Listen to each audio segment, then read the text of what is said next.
Inquietamente Inquietante. Seja bem-vindo ao Papo Inquietante de sábado. Raramente não é divulgado aos sábados o nosso Papo Inquietante. O assunto de hoje é: controle a comunicação e detenha o poder. Vou começar para não me delongar muito, lembrando que eu vou ter que dividir em duas partes o vídeo. Por isso, continue ligado no Papo Inquietante sempre, ok? Aquilo que dá, eu divulgo numa cacetada só. Aquilo que não dá, eu divulgo depois. Vamos lá, gente. Vou começar falando sobre, com a ajuda da inteligência artificial, minha amiga inseparável, com o que o governo Brasil vem fazendo em termos de investimento na área da comunicação, propaganda, informação, etc. Tá? Porque, na realidade, você, investindo em propaganda, indiretamente você está detendo, tendo em suas mãos as empresas que recebem os anúncios do governo. Você acaba, por exemplo, não tendo a independência de telejornais, de jornais, revistas, pois se elas recebem verba publicitária do governo, elas vão acabar servindo ao governo. É assim com a Economist, que serve aos globalistas, aos interesses dos globalistas. É assim com a Foice de São Paulo, a Rede Esgoto de TV, que também servem aos interesses dos globalistas, mas que estão de quatro para o governo. Agora é que a coisa está ficando feia, então você tem que se distanciar um pouco para não pegar mal, porque vai respingar em todas essas empresas de comunicação, né? O que está vindo por aí. Mas geralmente é isso que acontece. Você que tem uma empresa de comunicação acaba virando refém de anunciantes. Exemplo disso, eu já expliquei uma vez, é quando eu estava cobrindo um acidente muito feio que teve lá em Macacos, um distrito de Nova Lima. Uma mineradora teve o rompimento de barragem e não foi um acidente humanitário, foi um acidente ambiental.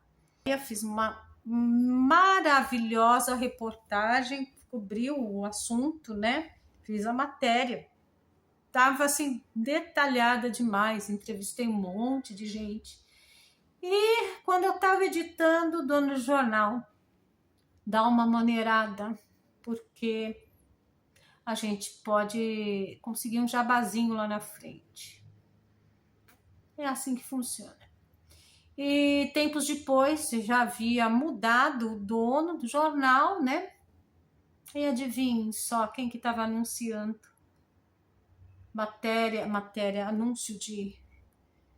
Anúncio assim de folha inteira. Pois é, gente, a gente não tem como escapar. E fora a parte ideológica também, né? Tem a parte de interesse financeiro e a parte ideológica. Infelizmente, a maior parte dos jornalistas já foi doutrinada pela escola de Frankfurt. E são poucas as pessoas que conseguem sair disso. Vamos lá, gente, para não delongar muito, porque senão vai complicar demais. E eu tenho que dividir, já vou ter que dividir esse vídeo em duas partes, né? Dividir em três, não sei se fica legal. Em 2023 e meados de 2025, o governo federal do Brasil adotou diversas ações de propaganda institucional com objetivos variados, de divulgar programas sociais, gerenciar crises e reposicionar estatais. Aqui está um panorama. Primeiro, estrutura e canais próprios, criação do canal Gov, como se não bastasse já existir a EBC, que está com desvio de finalidade, mas nesse desgoverno tudo pode. A EBC já tinha que ter sido extinta durante o governo Bolsonaro e não foi. Enfim. Em 25 de julho de 2023 foi inaugurado o canal Gov, um canal de TV voltado exclusivamente para a cobertura das ações do Executivo Federal sob coordenação da EBC e da SECOM. 2. Gastos e contratos com agências. Expansão da verba publicitária federal. Em 2024, foram empenhados cerca de 966 milhões, dos quais 755 milhões foram executados por 5 grandes agências: Nacional Comunicação, Calia, Nova, Propeg e DEB.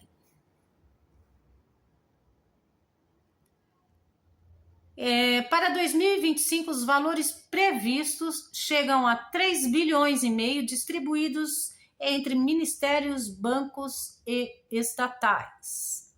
Principais contratos por órgão: SECOM, Presidência, 562 milhões e meio. Banco do Brasil, 750 milhões. Caixa Econômica Federal, 468 milhões. E as fontes aqui, Folha, Portal UOL. 3. Prioridades de mídia, TV aberta. Investimentos na rede esgoto aumentaram 60% em 2023. De 89 para 142 milhões e seguem dominantes em 2024. Isso saiu numa matéria do Poder 360. Spot merchandising em programas populares: 3 milhões e 600 mil no Ratinho, SBT, 2 milhões e 400 mil no Domingão do Hulk, também em Encontro do Silvio Santos e Hora do Faro. Isso aqui consta na Folha, Portal UOL também. Redes sociais.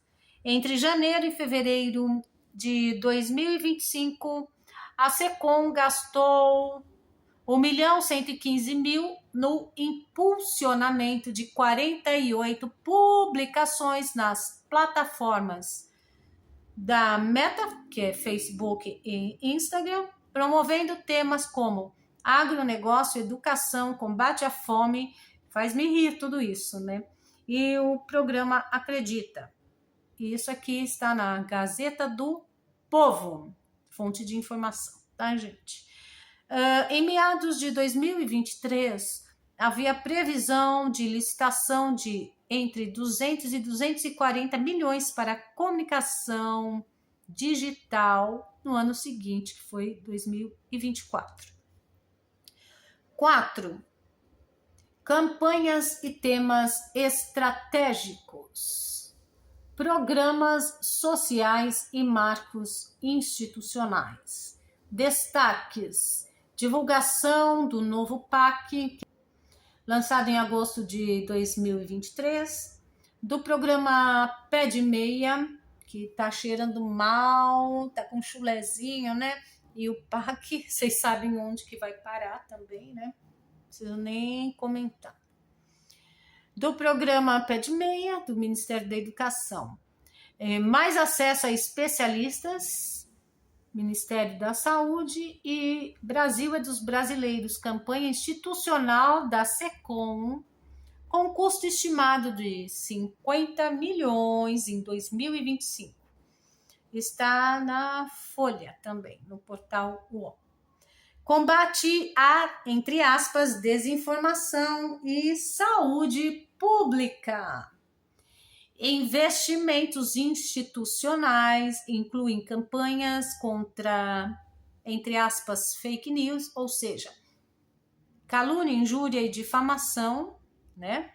Vacinação, combate à dengue e prevenção a drogas. Um projeto PL 3.172 de 2023, aprovado no Senado, prevê destinar 10% das verbas de propaganda à prevenção ao uso de drogas.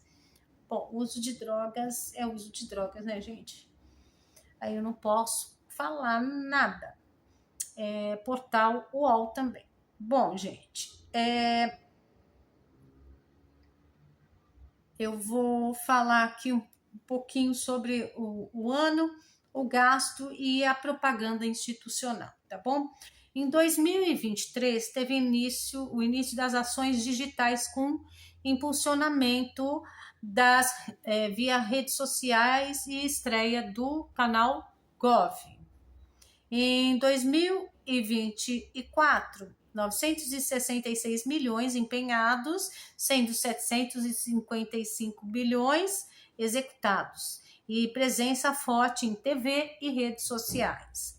E 2025 é uma previsão de contratos e licitações, somando 3 bilhões e meio para a campanha Brasil é dos brasileiros, sim, e também para mais verba digital, ok? 50 milhões, mais verba digital. Então, o governo Lula intensificou desde 2023 uma estratégia multicanal, criando um canal estatal, reforçando a presença em TV aberta, ampliando propaganda digital e alocando volumosos recursos às agências. Os esforços estão voltados a divulgar políticas públicas, fortalecer estatais, combater a, entre aspas, desinformação, que é tudo aquilo que eles não querem que seja divulgado, né? E marcar imagem institucional em um momento crítico de popularidade, ok? Agora, e as fontes são Portal UOL, Folha de São Paulo, Poder 360. Eu vou agora entrar na partezinha da história que já aconteceu e que o governo atual está tentando imitar, porque só olha para trás, não aprende com os erros do passado e quer insistir em algo já falido. Vamos lá. Joseph Stalin, como que ele controlou o discurso na União Soviética? Por meio de uma combinação de censura extrema, e eu vou entrar nessa parte de censura, tá? Já entrei um pouquinho nesta semana, ok? E vou entrar de novo, porque a gente tem que bater nessa tecla.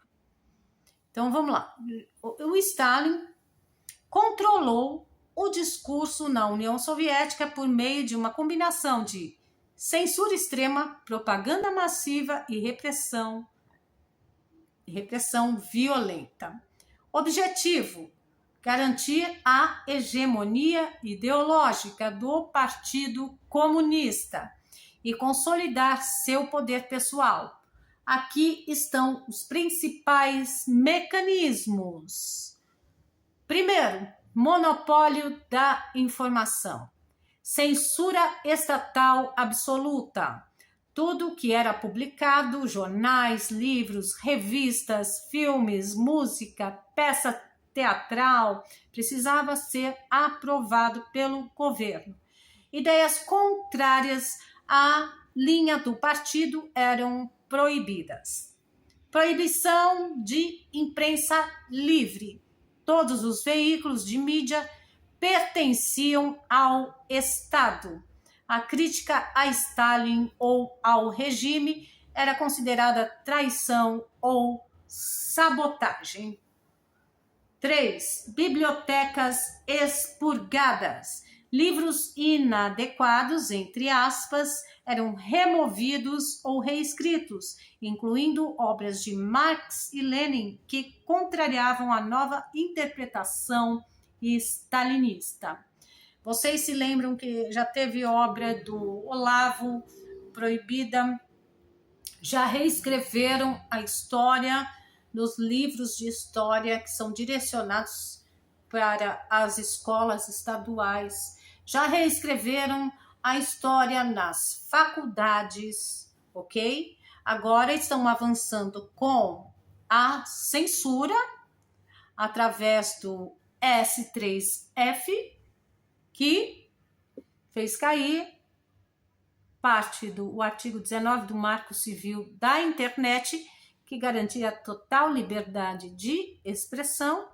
E agora temos também a ameaça do PL 2331, que é outra bomba que estão para votar, tá? 2. Propaganda massiva. Culto à personalidade. Stalin era retirado como um pai do povo, aqui nós temos o pai dos pobres, entre aspas, um gênio militar, econômico e moral. Sua imagem era onipresente em cartazes, estátuas, jornais e até livros infantis. Aqui nós temos alguém que falou que Deus tinha que tê-lo trazido ao mundo para ele poder trazer a água para o Nordeste, né? Tanta mentira numa coisa só, né? Mas, enfim. História reescrita, olha aqui, entrou na história reescrita. Inimigos políticos como Trotsky eram apagados de fotos, livros escolares e registros históricos. Vemos aqui o período militar e a própria coroa portuguesa sendo demonizados, tá? Apenas Stalin, e o povo da direita raiz sendo chamado de quê? Nazi e face, tá? Apenas Stalin e seus aliados apareciam como heróis da revolução. Cinema e arte, gente, cinema e arte, prestem atenção, que foi feito com aquele filminho lá que punha o Marighella como um herói, né? Ainda estamos aqui. Pois é, gente. Cinema e arte. O realismo socialista era a única forma artística permitida. Exaltava a glória do proletariado e do partido, mostrando um país idealizado. Pois é, gente. Controle da linguagem. Linguagem oficial e slogans. Expressões como inimigos do povo, sabotadores, traidores eram amplamente usadas para desumanizar críticos. Olhem só o que fizeram com o 8 de janeiro, gente.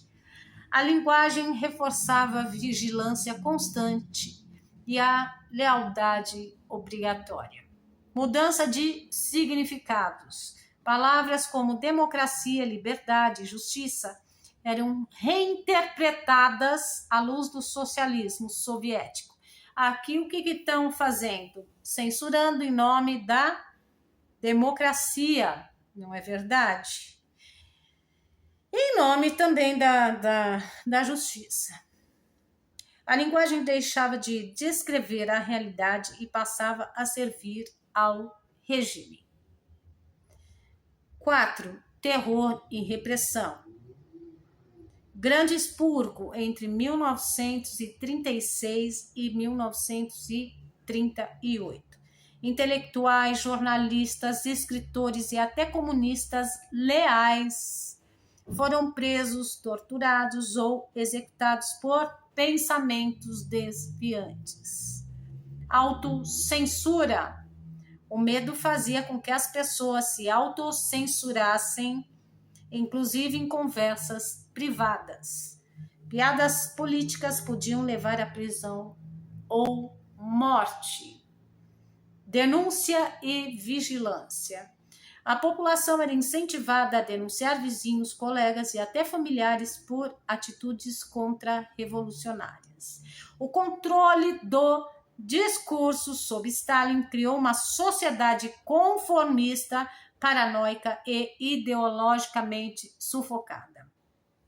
Vocês vejam toda a descrição pelo domínio da comunicação, da narrativa, e comparem com os dias atuais. A verdade era aquilo que o partido dizia ser. A realidade era moldada pelo poder e não pelos fatos. Ok? E vamos lá, gente.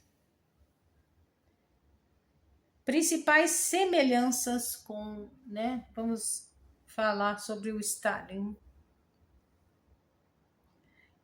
A narrativa oficial que prevalecia era a narrativa do Estado. Demonização dos opositores, chamados de traidores, agentes estrangeiros, terroristas ou subversivos. Aqui são chamados de... Tentaram, né, emplacar a ideia de terrorista, não deu certo, e agora golpista. O uso do medo para gerar autocensura, seja pelo exílio, pela prisão ou pela pressão social. Medo. O medo que estão emplacando aqui nas redes sociais através de um órgão regulador que estão para trazer do auxílio do Partido Comunista Chinês, que vai ajudar a regular as redes sociais, ou seja, censura geral, através da garantia que nós tínhamos no Marco Civil, que foi derrubada agora, o Marco Civil da internet, a parte que garantia a nossa total liberdade de expressão, que foi feito pelo S3F, e assim vai. Só que, atualmente, como que isso, né, vai se dando? Vamos escutar. Uso das tecnologias. Hoje, regimes autoritários usam redes sociais, algoritmos e inteligência artificial e big data para rastrear dissidentes e moldar a opinião pública e também censurar em tempo real. A China faz isso com um grande firewall, tá? E aqui o iluministro já fez também. Né? Mandava derrubar geral e agora estão tentando emplacar cada vez mais, né? Esse negócio da própria plataforma digital derrubar conteúdo, entre aspas, antidemocrático. E o que é democracia, afinal de contas, o que é antidemocrático, né? Soft power e aparência democrática. Muitos desses governos realizam eleições formais, usam linguagem democrática como segurança, combate à desinformação para justificar censura e repressão, algo que Stalin não fazia. Propaganda personalizada com dados digitais. É possível adaptar a propaganda a diferentes públicos, algo impensável no modelo soviético tradicional.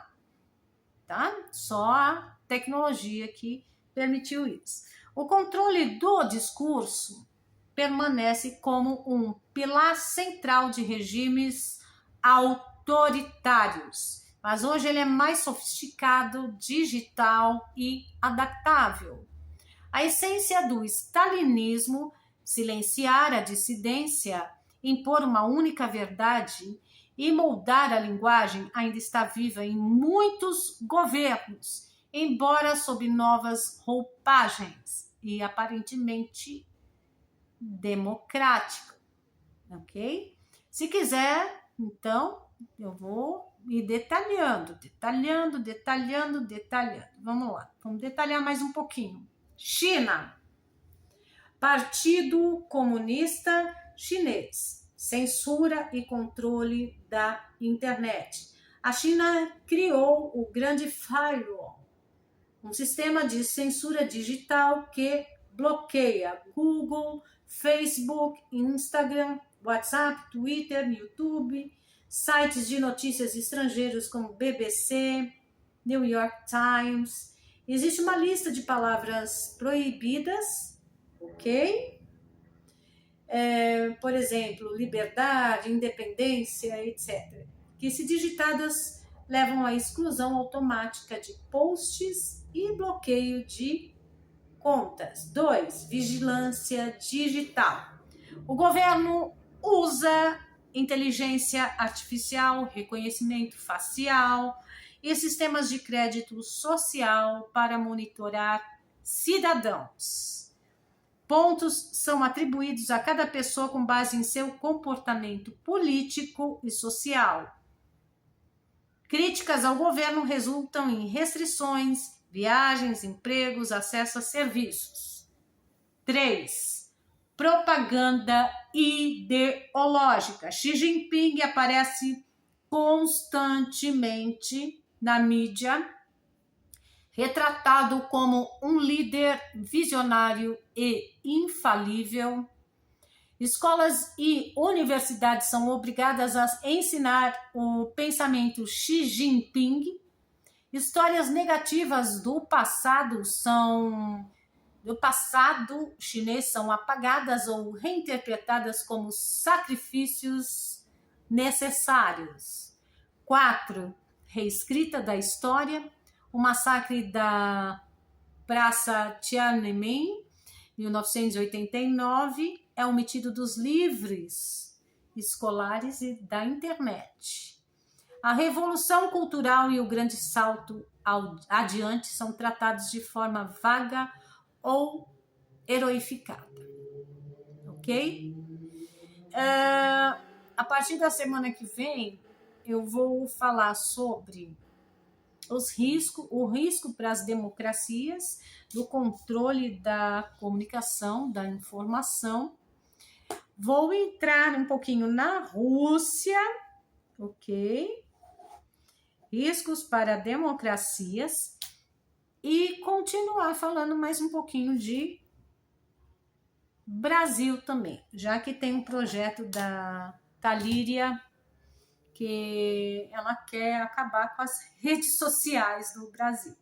Só que antes disso temos um problema maior ainda, né? Que é o PL da censura mais rebuscado, que agora que é conhecido também, que era 2630, agora é 2331, e que parece que agora foi meio que encostadinho. Eu vou apurar e trazer para vocês durante a semana.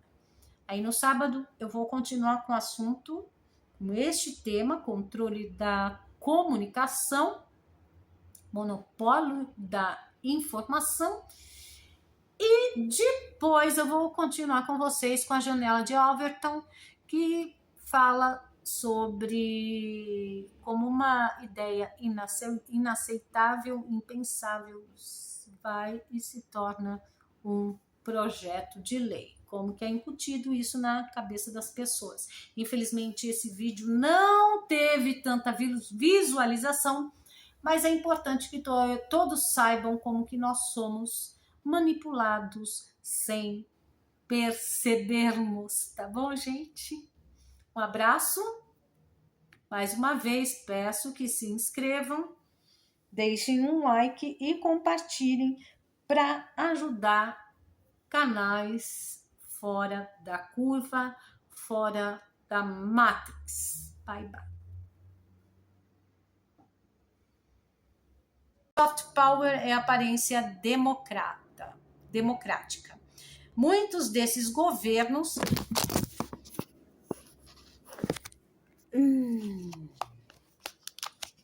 voltando aqui, gente, caiu aqui, voltando aqui, caiu, gente. Vamos voltar aqui.